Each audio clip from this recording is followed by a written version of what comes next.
జగన్ గారి పర్యటన.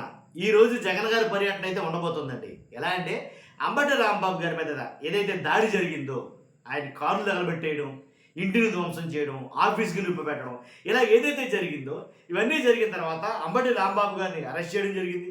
ఆయన్ని రిమాండ్‌కి పంపించడం జరిగింది. కాబట్టి ఇప్పుడు జగన్మోహన్ రెడ్డి గారు అంబటి రాంబాబు గారి కుటుంబ సభ్యుల్ని పరామర్శించడానికి ఈ రోజైతే గనక వెళ్ళనున్నారు. కానీ జగన్ గారి పర్యటన అంటేనే చాలు, దాని గురించి నేను ఎక్కువగా చెప్పనవసరం లేదు, మీకు తెలుసు. జగన్ గారి పర్యటన అంటే ఎలా ఉండబోతుంది. ఫస్ట్ అయితే లైక్ చేయండి చెప్తాను. ఎక్కువ మందికి వాస్తవాలు తెలియాలంటే మీ బాధ్యతకి మీరు లైక్ చేయండి. ఈ ఇన్ఫర్మేషన్ ఎక్కువ మంది షేర్ అవుతుంది. కొత్తగా మన ఛానల్ చూస్తే పక్కాగా సబ్స్క్రైబ్ చేయండి. మీ అమూల్యమైన అభిప్రాయాన్ని కామెంట్ రూపంలో తెలియజేయండి. అంబటి రాంబాబు గారి కుటుంబ సభ్యులను పరామర్శించడానికి జగన్మోహన్ రెడ్డి గారు ఈ రోజు వెళ్తున్నారు. కాబట్టి ఎలా ఉండబోతుంది జగన్ గారి పర్యటన అంటేనే చూసాం మనం గతంలో జరిగిన పర్యటనలు అన్నీ కూడాను. కాబట్టి ఈసారి అక్కడ ఎలా ఉండబోతుంది అనేది కొంచెం ఆత్రత ఎక్కువైంది నన్ను అడిగితే కనుక. ఎందుకంటే ఆల్రెడీ అక్కడ ఏదైతే ఒక దాడి, అసలు ఎవరో ఊహించినటువంటి దాడి, అంటే ఎప్పుడు రాజకీయాల్లో ఏ రకంగా జరగనటువంటిది జరిగింది అక్కడ. కాబట్టి అలాంటి పరిస్థితుల్లో జగన్మోహన్ రెడ్డి గారు అక్కడికి వెళ్ళడానికి మరి అవకాశం ఉంటుందా, వెళ్ళనిస్తారా లేదా అనేది ఒక రకమైతే కనుక, వెళ్ళిన తర్వాత అక్కడ ఎలా ఉండబోతున్నాయి పరిణామాలు. కాబట్టి ఇప్పుడు వరకు ఒక ఎత్తు అయితే కనుక జగన్మోహన్ రెడ్డి గారు వెళ్తున్నారు చూస్తారు, అదొక ఎత్తు కాబోతుందని నా అభిప్రాయం. ఎందుకంటే జగన్మోహన్ రెడ్డి గారు వెళ్తున్నారంటే జనం తండోపతండాలుగా వస్తారు, విరగబడి వస్తారు, జన సునామీ ఉంటుంది, జన సముద్రంగా మారుతారు ఖచ్చితంగా గుంటూరు.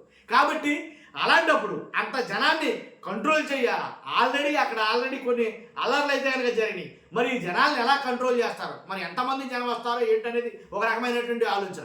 కానీ ఇన్ని రకాలైనటువంటి వాటి మీద జగన్ గారి పర్యటన అని అంటేనే నిజంగా ఒక రకంగా ఉంది. కాబట్టి ఇప్పుడు అక్కడ జరగబోతుంది జగన్ గారి పరామర్శ వాళ్ళకి, కుటుంబ సభ్యులకి. కాబట్టి మాసు వార్నింగ్ లాంటిది ఏమైనా నిలబోతుందా, జగన్మోహన్ రెడ్డి గారు ఏం మాట్లాడబోతారు అక్కడికి వెళ్ళి.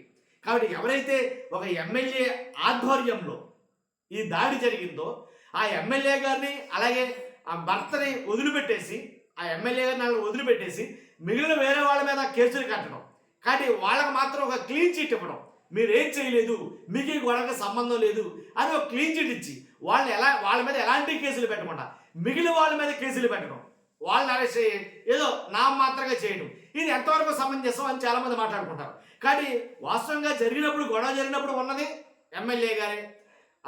అంబటి రాంబాబు గారి కుమార్తె చెప్తుంది ఏమని, గల్లా మాధవి గారు చెయ్యెత్తితే ఆగుతున్నారంట, చేయి దించేస్తే గొడవ చేస్తారంట.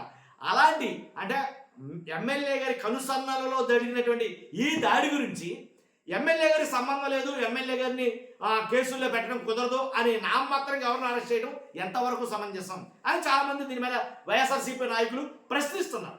కాబట్టి ఇప్పుడు దాంతోపాటు ఇప్పుడు జరగబోయే ఏదైతే జగన్ గారి పర్యటన మరింత ప్రాధాన్యత సంతరించుకుంది అని చెప్పాలి. కాబట్టి చూస్తున్నాం మీరు అందరూ కూడా. మీ అభిప్రాయం అయితే ఖచ్చితంగా కామెంట్ రూపంలో తెలియజేయండి. ఫస్ట్ అయితే లైక్ చేయండి. Thank you very much.